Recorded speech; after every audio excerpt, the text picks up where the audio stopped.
Assalamualaikum warahmatullahi wabarakatuh. Perkenalkan, saya Andi Siti Sri Radika, NIM B2306003, mahasiswi kebidanan semester 4.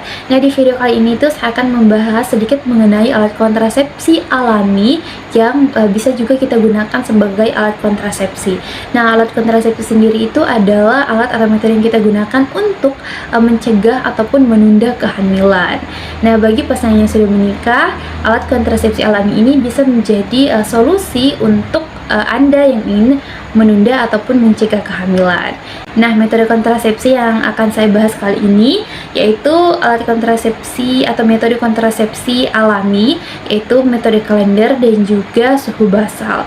Nah, kita akan ke pembahasan pertama dulu, yaitu metode kalender. Nah, metode kalender ini adalah metode yang kita gunakan untuk menentukan nih masa subur seorang wanita. Jadi kita menghitung hari-hari sepanjang siklus untuk menentukan kira-kira di tanggal mana nih masa subur seorang wanita. Nah, untuk selanjutnya kita mau bahas dulu nih cara penggunaannya. Nah, kalau penggunaan metode kalender sendiri itu kita bisa mencatat nih siklus menstruasi kita mulai dari minimal 6-12 bulan. Nah, untuk caranya sendiri ini teman-teman bisa lihat. Dan untuk yang ketiga sendiri itu adalah menghindari hubungan seksual selama masa subur kalau ingin menunda kehamilan. Nah, selanjutnya kita masuk di kelebihan dan kekurangan. Tentu setiap alat kontrasepsi atau metode kontrasepsi yang kita gunakan memiliki kekurangan dan kelebihan masing-masing. Nah, untuk metode kalender sendiri itu kelebihannya dia tidak memerlukan alat dan juga biaya, dan yang kedua itu cocok untuk pasangan yang ingin memahami nih masa subur dalam. Nah, untuk kekurangannya sendiri kurang akurat kalau siklusnya tidak teratur. Nah, yang kedua nih butuh disiplin untuk pencatatan yang konsisten. Oke, selanjutnya kita masuk di metode yang kedua, yaitu metode suhu basal, itu BBT atau basal body temperature. Nah, kalau kita mau tahu nih suhu basal itu apa sih?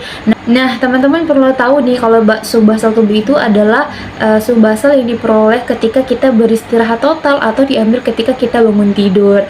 Nah, setelah ovulasi, suhu basal ini akan sedikit meningkat karena kenaikan hormon progesteron. Nah, cara penggunaannya sendiri, yang pertama itu kita bisa gunakan termometer khusus untuk mengukur suhu basal. Nah, yaitu dengan mencatat nih tiap pagi bangun tidur, mencatat suhu basal ketika kita bangun tidur. Nah, yang pertama itu adalah kita mengukur nih setiap bangun tidur dengan waktu yang sama kita mencatat suhu basal kita, dan juga jangan lupa untuk catat suhu harian. Dan yang kedua adalah amati pola suhu. Nah, misalnya di sini sebelum ovulasi itu suhu sekitar 36,1 derajat Celcius sampai dengan 36,4 derajat Celcius. Setelah ovulasi naik sekitar 0,3 derajat Celcius sampai dengan 0,5 derajat Celcius. Misalnya jadi 36,7 derajat Celcius. Nah, kalau interpretasi sendiri itu kenaikan suhu memungkinkan bahwa ovulasi baru saja terjadi. Nah, kalau misalnya tiba-tiba suhu basalnya naik nih dari pencatatan normal, itu bisa menandakan bahwa ovulasi baru saja terjadi.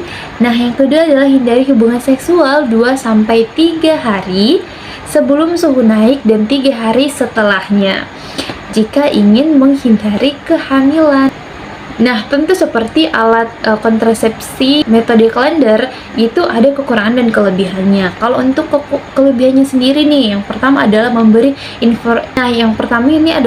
informasi yang akurat tentang ovulasi, dan yang kedua adalah bisa dikombinasikan dengan metode lain kayak misalnya dengan metode kalender atau lendir cervix.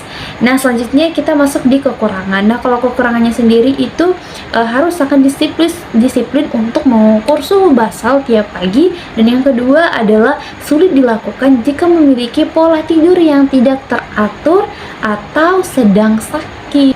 Nah, sedikit tips nih atau tambahan untuk teman-teman yang ingin menggunakan alat metode kontrasepsi alami, itu bisa dikombin kayak misalnya kita gunakan 3 kontrasepsi sekaligus. Kayak misalnya kita gunakan metode kalender, kemudian kita gunakan suhu basal, dan ketiga kita gunakan pengamatan lendir cervix atau siblings.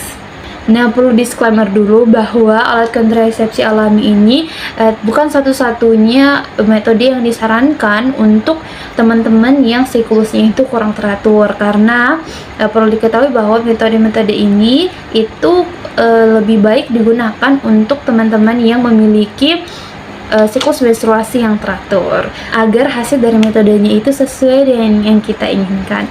Baik, mungkin itu saja dari saya. Terima kasih sudah menonton video ini, semoga bermanfaat.